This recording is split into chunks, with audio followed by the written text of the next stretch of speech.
Hi hello guys, welcome back to our channel women's family. I hope అందరూ బాగున్నారని అనుకుంటున్నాను. నేను కూడా చాలా బాగున్నానండి. ఈరోజు మన టాపిక్ వచ్చేసి విరిగిపోయిన పాలని వేస్ట్గా పడేయకుండా టేస్టీ స్వీట్ ఏ విధంగా ప్రిపేర్ చేసుకోవాలనే దాని గురించి ఇప్పుడు మనం చూద్దాం. ఫస్ట్ టైం కనుక మన ఛానల్ ఎవరైనా చూస్తున్నట్లయితే దయచేసి సబ్స్క్రైబ్ చేయండి guys. Okay, let's start the video.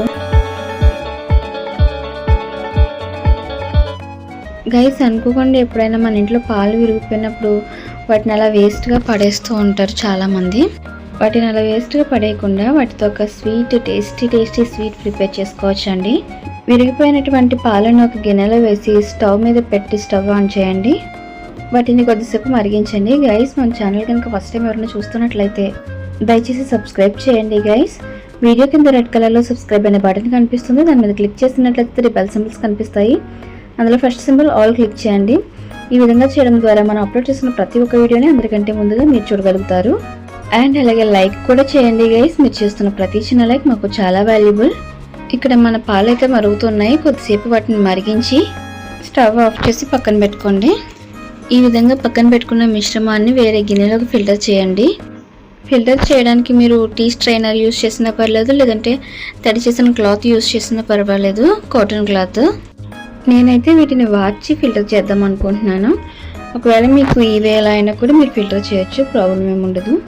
మీకు ఎలా పాసిబుల్ అయితే అలా చేయొచ్చు. ఫిల్టర్ చేసిన మిశ్రమాన్ని 2-3 టైమ్స్ మంచినీళ్ళతో వాష్ చేయండి. ఈ విధంగా చేయడం ద్వారా విరిగిన పాల వాసన అనేది పోతుంది. నేనైతే మీకు ఒకసారి వాష్ చేయడమే చూపిస్తున్నాను గైస్, ఎందుకంటే వాష్ అనేది రొటీన్ కదా. సో ఒకసారి చేయడం చూపిస్తున్నాను. ఇలా మీరు 2-3 టైమ్స్ చేయండి. ఈ విధంగా నీట్గా వాష్ చేసిన మిశ్రమాన్ని ఒక ప్లేట్లోకి సెపరేట్ చేసేయండి. ఇది సెపరేట్ చేసి పక్కన పెట్టేసుకోండి. నెక్స్ట్ మనం స్వీట్ ప్రిపరేషన్ చేసేద్దాం. స్టవ్ పైన పాన్ పెట్టి అందులో కాస్త గీ యాడ్ చేయండి. తక్కువ సరిపోతుంది, ఇష్టమైన వాళ్ళు ఎక్కువ యాడ్ చేయొచ్చు. నాకు గీ చాలా ఇష్టం కాబట్టి నేను కొంచెం ఎక్కువ యాడ్ చేశాను. గీ వేడెక్కిన తర్వాత మనం పక్కన పెట్టుకున్న పాల మిశ్రమాన్ని అందులో యాడ్ చేయండి. దీని అంతటినీ లైట్ బ్రౌన్ షేడ్ వచ్చేంత వరకు కలుపుతూ ఫ్రై చేయండి. అండ్ అది కూడా మంటని స్లో ఫ్లేమ్లో పెట్టి ఫ్రై చేయండి. కలుపుకుండా వదిలేసినట్టయితే కిందంతా డార్క్ కలర్ వచ్చేసి పైన మాత్రం వైట్ కలర్ ఉండిపోతూ ఉంటుంది. సో ఈవెన్గా కలుపుతూ ఫ్రై చేయండి. నేను ఎక్కువ ఫ్రై చేయకపోవడం వల్ల కిందంతా డార్క్ అయ్యి పైన మాత్రం లైట్ కలర్ ఉండిపోయింది. ఆ మిస్టేక్ మీరు చేయొద్దు, అందుకే కలుపుతూ ఫ్రై చేయండి. అండ్ తర్వాత షుగర్ యాడ్ చేయండి. అంటే కొంతమంది ఎక్కువ తీసుకుంటారు, కొంతమంది తక్కువ తీసుకుంటారు కదా.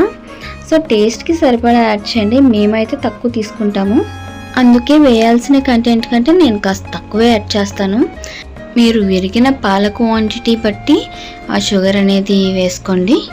అండ్ దీన్ని ఒక 2-3 మినిట్స్ ఇలానే మగ్గించి తర్వాత స్టవ్ ఆఫ్ చేసేయండి. తర్వాత వేడిగా ఉన్నప్పుడే దీన్ని ఒక బౌల్లోకి సెపరేట్ చేసేయండి, ఎందుకంటే ఇది చల్లారేసరికి కొంచెం గట్టిగా అవుతుంది. సరే, గీ క్వాంటిటీ ఎంత ఎక్కువ వేసాను నేను, నాకైతే చాలా ఇష్టం అండి ఇలా. అందుకే స్టార్టింగ్లోనే చెప్పాను, ఇంత అవసరం ఉండదు, నాకు ఇష్టం కాబట్టి వేస్తున్నాను. ఒకవేళ మీకు కావాలంటే తక్కువ యాడ్ చేయండి అని చెప్పాను. దీన్ని ఒక 1/2 అవర్ పక్కన పెట్టేసుకుని తర్వాత దీన్ని రిమూవ్ చేసిన తర్వాత డెకరేట్ చేసుకుంటే సరిపోతుంది. అది కూడా మనకి నచ్చితే చేసుకోవచ్చు, లేదంటే కంప్లీట్గా ఆప్షనల్ అండి డెకరేషన్ అనేది.